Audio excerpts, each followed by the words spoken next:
Weapons is directed by Zach Cregger and stars Julia Gardner, Josh Brolin, and Alden Ehrenreich. When all but one child from the same class mysteriously vanish on the same night at exactly the same time, the community is left questioning who or what is behind their disappearance. I enjoyed Barbarian when it came out. I thought it was a really good horror film, and Zach Cregger was a director that I was looking forward to seeing as his career went on.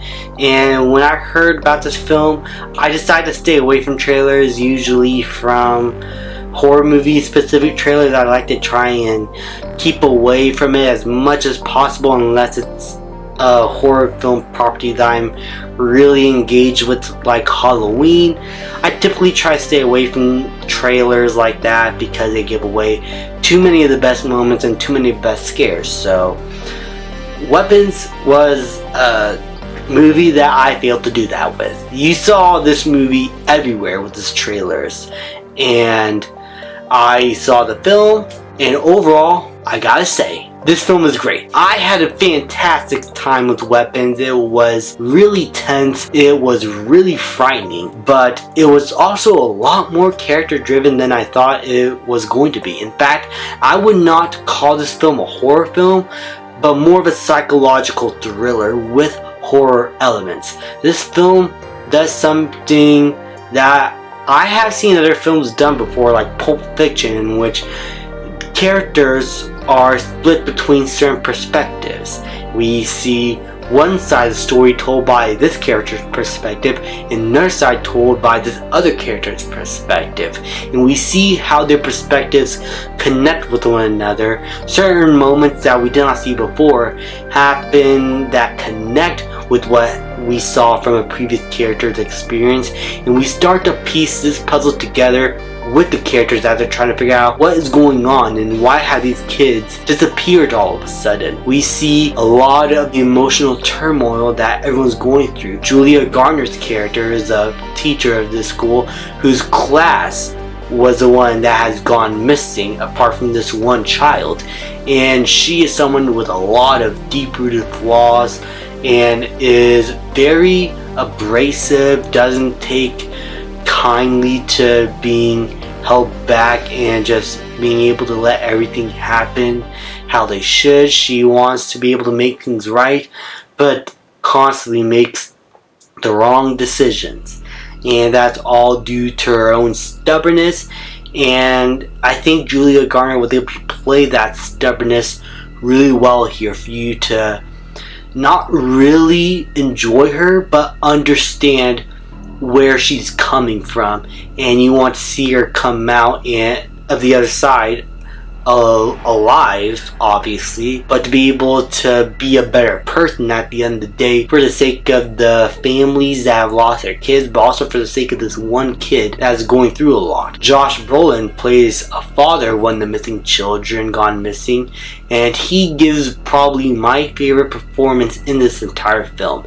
He's gone through so much. You see how much this whole event is affecting him emotionally, and I think what he's able to do here was actually quite impressive. I loved a lot of the emotional moments he goes through and how he's trying to figure out what is going on, because this isn't normal. He's the only parent here that is actually making an active role in making sure all the kids are found. He's trying to find his own son. He's trying to figure out how it's all connecting with one another. Why have they gone to this certain direction, to this certain area? And he's using a lot of his work skills of construction to be able to do so. And he's really good here. He's probably my favorite character in the film. Alden Ehrenreich is a good character who is a troubled police officer who is trying to keep his life together. We follow this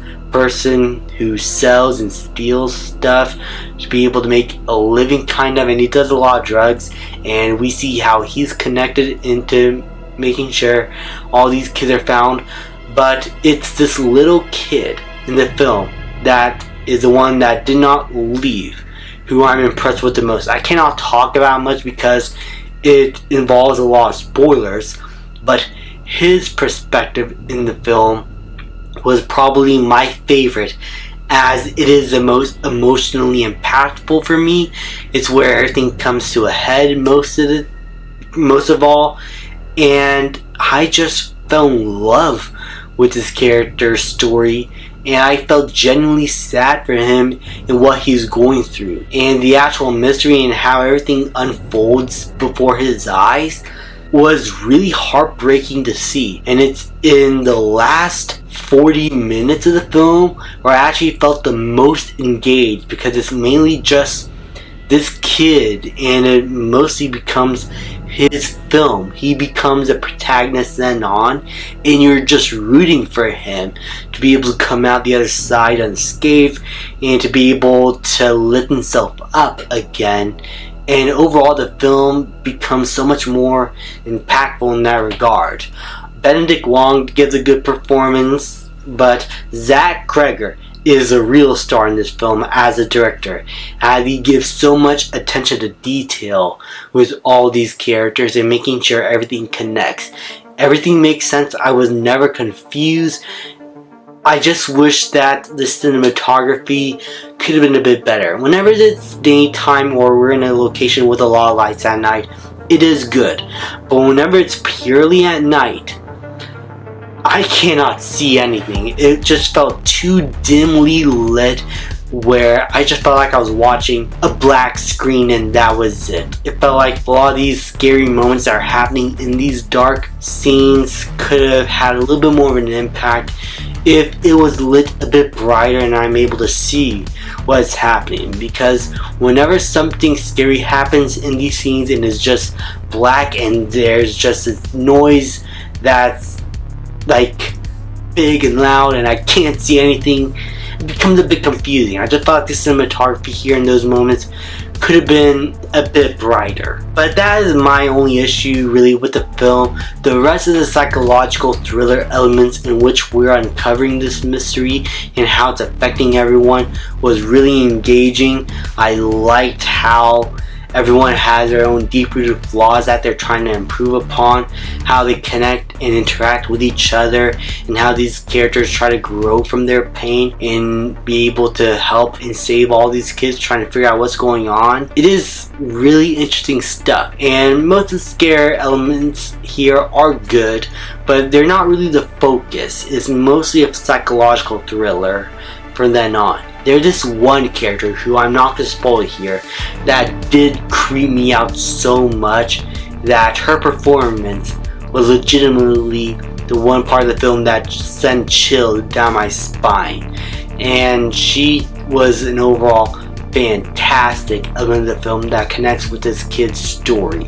Overall, I thought Weapons was great. There's a lot of elements to the story that can be connected to gun violence and how parents react towards situations in which a lot of children go missing and they're all trying to grieve through that pain and how it's affecting them deeply. There's a lot of themes of self-doubt and trying to make sense of a terrible situation that you cannot escape from or make sense of. That's here. There's a lot of elements here in the story that you could glean certain themes from, and I think that's what makes this film really click, is that you could interpret it in many different ways and you would be valid to feel those things from this film and what it's trying to tell with its story.